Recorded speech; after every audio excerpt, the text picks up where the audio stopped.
आज बाबा बंशीधर की नगरी में उनका आशीर्वाद प्राप्त करते हुए जनता और कार्यकर्ता की मांग पर मैं घोषणा कर रहा हूं, मैं भारतीय जनता पार्टी की तरफ से अपना उम्मीदवारी पेश कर रहा हूं। पार्टी मेरे नाम पर जरूर विचार करेगी, क्योंकि आज भी जो 13-14 के पंचायत अध्यक्ष हो, बूथ अध्यक्ष हो, प्रखंड अध्यक्ष हो, जिला कार्य समिति हो, जो भी हमारे विधानसभा में भाजपा के पुराने नेता हैं, वो पिछले 5 साल से दुयम दर्जे के कार्यकर्ता महसूस कर रहे हैं। उनकी उपेक्षा की गई थी। इसका उदाहरण आप समाचार पत्र के माध्यम से छापे थे, TV channel, news channel, mobile channel जितना भी है, यूट्यूब, सब पर न्यूज आया था कि सारे प्रखंड अध्यक्ष जो है इस्तीफा दे दिए थे लोकसभा प्रत्याशी के नाम की घोषणा के बाद। तो वो जो भी प्रत्याशी प्रखंड के थे, प्रखंड अध्यक्ष, वो कोई भी पुराने भाजपा के नहीं थे।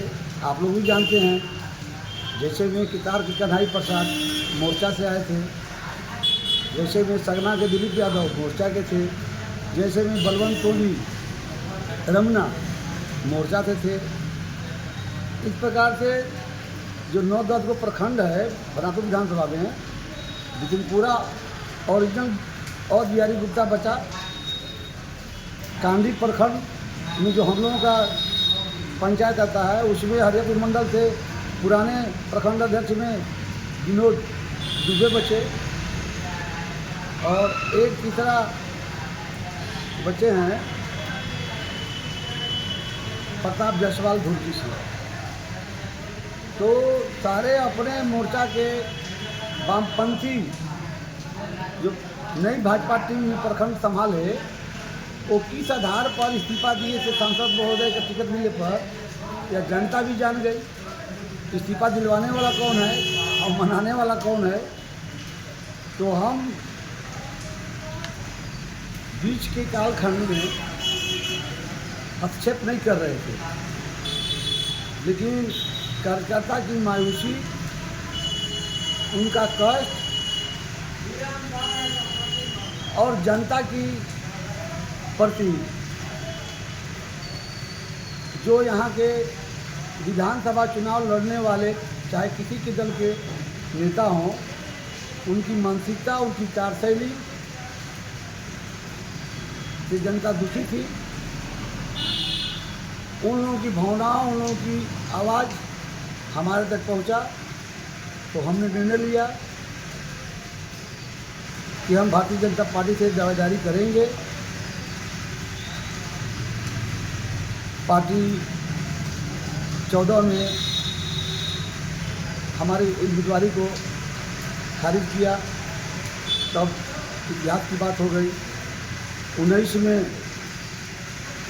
पार्टी ने लेफ्ट विंग के कैंडिडेट को अपना उम्मीदवार बनाया। तो भारतीय जनता पार्टी निश्चित तौर पर सुधार की प्रक्रिया से चल रही है।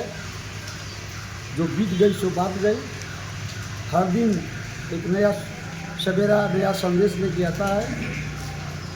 हम अपने सभी पुराने कार्यकर्ता को जो 2014 में पूर्ण रूप से लोकसभा, विधानसभा में सक्रिय थे और हाशिए से बाहर धकेल दिया गया, उनको संदेश देते हैं कि निराश न हो। बाबा बंशीधर ने हमको बुला लिया है, मैं आ गया हूँ, पार्टी को खड़ा करूँगा फिर से, पार्टी टिकट देगी।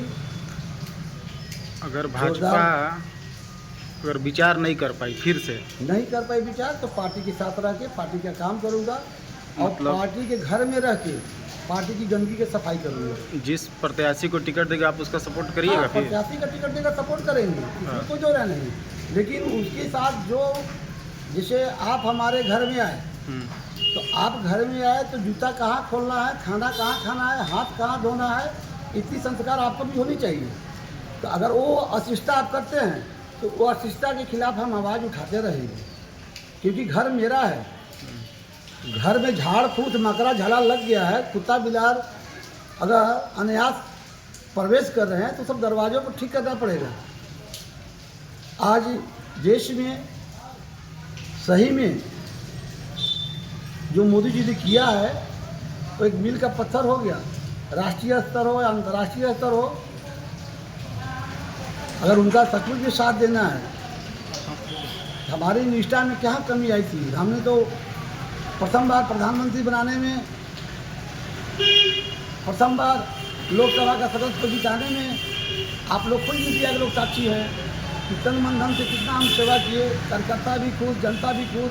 हमारे नेतृत्व जो विधानसभा सम्मेलन भी हुआ भवनाथपुर विधानसभा का नगर उटारी रेलवे ग्राउंड में, जिसमें कि झारखंड के तत्कालीन छत्तीसगढ़ के गृह मंत्री पैकरा साहब मुख्य अतिथि थे, प्रभारी कमेश्वर कुशवाहा थे पार्टी के हुसैनाबाद से आए हुए, और हमारे सांसद महोदय भी थे। लेकिन दुर्भाग्यवश मेरा टिकट कट गया। तो ना हम पार्टी कभी धोखा दिए हैं और न पार्टी के साथ कभी गद्दारी किए हैं। भावनाओं का ठेस लगा।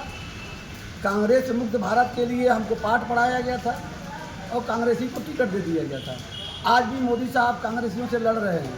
आज भी कांग्रेस जो है अलुल जलूल हरकत कर रही है। तो आखिर कांग्रेस के सपोर्टिंग विंग दोबारा भी पार्टी में आ गए। जब 14 में हम लोग लड़ रहे थे कांग्रेसियों से, तो उस समय दोनों राजकुमार जो थे वो कांग्रेस के समर्थन में ही थे। हमारे प्रधानमंत्री मोदी साहब के 14 के लोकसभा चुनाव में जितने भी देश के उम्मीदवार थे वो ओरिजिनल कार्यकर्ता लगे थे। लेकिन प्रधानमंत्री के बनने के बाद भारतीय जनता पार्टी के कार्यकर्ता निष्ठा और समर्पण से कार्य किए थे, लेकिन धन बल ने अपना चरित्र दिखाकर भ्रष्टाचार का पैसा जो लूट के बैठे थे, उन्होंने उसका गलत इस्तेमाल कर कहीं न कहीं कार्यकर्ताओं का हक मारने का प्रयास किया और वो सफल हो गए। तो चलिए, कुछ कालखंड में हमारा देश बहुत आक्रमण झेला है, बहुत से आक्रमणकारी आए हैं, लेकिन भारत उठ खड़ा हुआ है फिर भी उन आक्रमणकारियों से लड़ते हुए। उसी से हम भी सबक लेते हैं कि हम भी बाहरी आक्रमणकारी से लड़ेंगे और भवनाथपुर विधानसभा में पुनः भारतीय जनता पार्टी का सिरमौर बनेंगे, नाम ऊंचा करेंगे, पार्टी का कार्यकर्ता का सम्मान का रक्षा करेंगे। और यहाँ जो भ्रष्टाचार है, हर ब्लॉक से लेते हुए, पंचायत से लेते हुए, जिला से लेते हुए, उस अखंड भ्रष्टाचार के खिलाफ हम हमेशा लड़ते रहेंगे पार्टी के झंडा के नीचे। धन्यवाद।